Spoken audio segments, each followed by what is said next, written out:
భగవద్గీత. 3వ రోజు. పశ్యేతాం పాండుపుత్రాణం ఆచార్య మహతిం చమూం ఊఢ్యం ద్రుపదపుత్రేణ తవ శిష్యేణ ధీమత. పశ్య ఏతం పాండుపుత్రాణం ఆచార్య మహతిం చముం ఊఢ్యం ద్రుపదపుత్రేణ తవ శిష్యేణ ధీమత. ఆచార్య, ఓ ఆచార్యుడా, తవ నీ యొక్క, ధీమత బుద్ధిమంతుడను, శిష్యేన శిష్యుడను, ద్రుపదపుత్రేణ ద్రుపదుని కుమారుడగు దృష్టద్యుమ్ని చేత ఊఢ్యం వ్యూహకారకముగా నిలువబడిన పాండుపుత్రాణం పాండు తనయుల యొక్క, ఏతం ఈ, మహతిం గొప్పదియగు, చముం సైన్యమును, పశ్య చూడుము.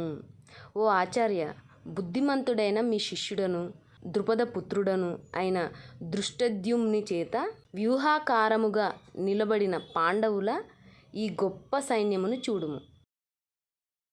ధృతరాష్ట్రునితో సంజయుడు పలుకుతున్న 2వ శ్లోకం కంటిన్యూటీలో చెప్తున్నాడు ఏంటంటే, ఓ ఆచార్య అంటే గురువు అని, సార్ అని, మహాశయ అని పిలిచినట్టుగా పిలుస్తూ, తెలివైన మీ శిష్యుడు ద్రుపదుని కొడుకైన అతని పేరు దృష్టద్యుమ్ని, అతని చేత ప్లాన్ ప్రకారం నిలబడిన పాండవుల వాళ్ళ యొక్క గొప్ప సైన్యముని చూడు అని చెబుతున్నాడు.